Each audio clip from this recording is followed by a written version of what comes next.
pace truck pulls off as 36 trucks and the crowd on their feet at Daytona. Round 1 of the NASCAR Craftsman Truck Series is green.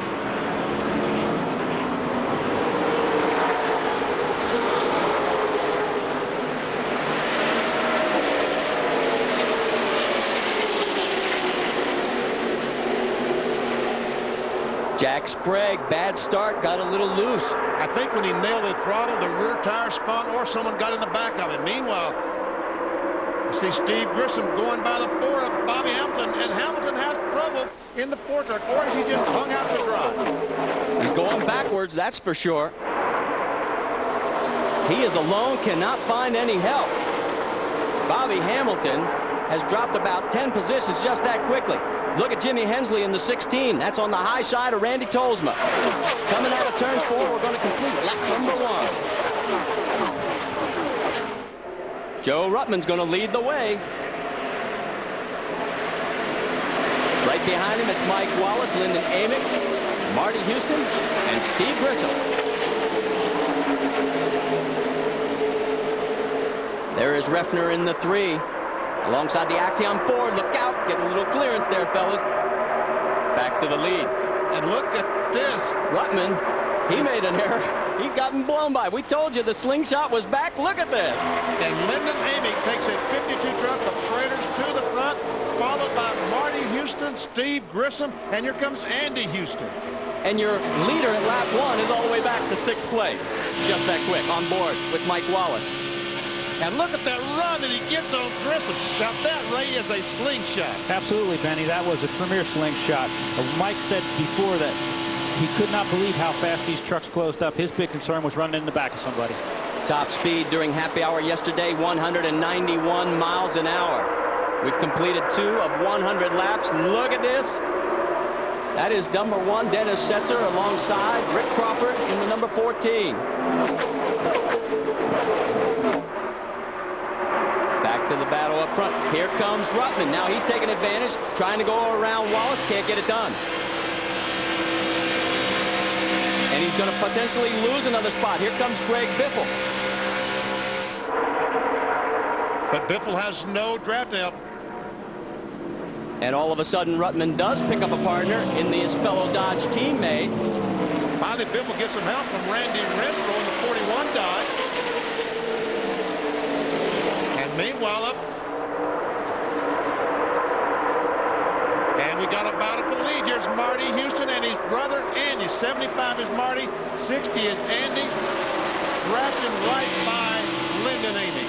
So Amick had the lead. Now he's shuffling back through the slingshot. Mike Wallace trying to ride the coattails of the Houston brothers. Surprise, surprise that those two would get together on the racetrack. Guarantee it goes away on lap 100. There we see a couple of Dodge. Oh, and Setzer almost, I think he did brush the wall off turn 4 in that Mopar number 1. Doesn't look any worse for wear. He's still holding his speed and his position. And there's a battle for the lead as Mike Wallace just blows by Marty Houston. On board with Mike Wallace looking out the back. That's where he'd like to keep it, but it isn't going to stay that way. Every lap we've had a lead change. Looks like Bobby Hamilton in the 4 truck is back up to speed. Let's go on board with Steve Grissom. He is suffering from bronchitis, can barely talk. Communication with the crew could be very difficult for that team today. Look at him fly by. That's what 190 looks like. They're back in 12th position right now.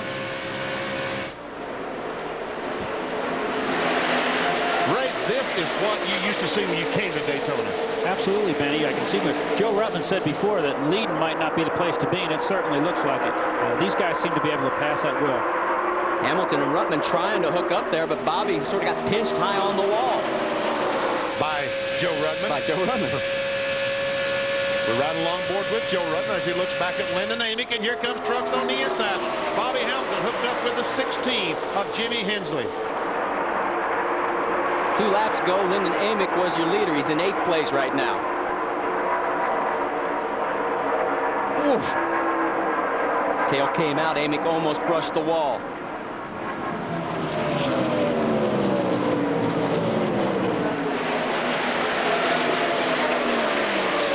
Crawford in the 14. He's trying to find a drafting partner. Hasn't been able to do it. Randy Tolsma in the Superguard Dodge right behind him. And there is Setzer and Grissom. They're all locked up together. Mike Cope also in that group. Down the backstretch again. Joe Ruttman trying to go inside. That is Randy Renfro in the 41. And look at the help. Hamilton trying to give his teammate. Ruttman down low. But that's harder on tires. Absolutely. Anytime you run the bottom, it wears the right side tires more than if you were up top. But I'll tell you, the trucks look really stable with those stiff rear springs that NASCAR's mandated. Look at the speed chart. And the fastest in the field right now, Jeffrey Bodine, all the way down in 15th position at 192.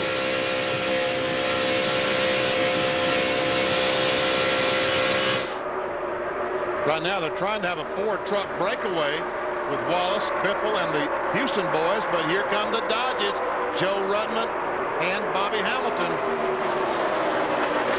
Go on board with Bobby Hamilton. Wow! Look at how he closes in on the back of Ruttman. See ya. That's an unbelievable run, Benny. And they can keep doing that leapfrogging and actually pick up the speed on both of those trucks. Coming down to complete lap number 7 of 100. And it looks like the Biffle is off the pace. Maybe he just got the truck loose, but he's moved. He was second spot. He's now moved back to about 7th or 8th as Andy Houston moves up into that second spot. So right now, it is Marty Houston, followed by brother Andy. There is Mike Wallace on the Team ASC Ford. He's on the high side. Bobby Hamilton right behind him. And Ruttman behind Hamilton. On board with Ruttman. Meanwhile, let's go back and check in with Greg Biffle. Truck sounds okay, BP. Sounds okay. Looks okay as he moves back up. Evidently, there was some contact or something that got him off the throttle and moved. Oh, he has to back up here and back off the throttle? That's that vacuum. I mean, it just sucked him right up in there. This is incredible. What's great about having that extra horsepower and more gear is that they can back off without paying a penalty. They can back off and catch right back up again. One of the things we were talking about, everybody's worried about overheating, though, because you've got the throttle full tilt boogie all the way. I don't think they're going to overheat because NASCAR's mandated they have to use a certain grill opening, as Amy East told you. And I believe that's enough grill opening to keep these vehicles cool. On board with Mike Wallace. He's your race leader. There's Marty Houston. And Houston has looked really impressive. Admitted last year that he was basically mid-pack field filler. But this year he says we're loaded for bear. And they've done some serious testing. It looks like it's paying off. Meanwhile, the Dodgers are trying to hook up and go by on the outside. Back on board with Mike Wallace. Marty Houston right behind him. The Dodgers, Bobby Hamilton, Joe Ruttman on the left. Now Greg Biffle right now is in 7th position. You want to find out what happened? Let's take a look from the blimp. Take a look. Oh, he did. He brushed the wall, BP. And that's when he backed off the throttle and allowed all these trucks to go by. I wondered what might have happened to him. Amy, you got more? He did not radio into the crew to tell them that he hit the wall, but he did say that he thinks he has problems with the right front. Not quite sure yet if that's going to pan out. They told him, Greg, hold on. Let's see what's going to go on. If we have a problem, we'll come in. But right now, it seems like he's doing pretty good. So a little bit of a right front problem with that contact with the wall for Greg Biffle.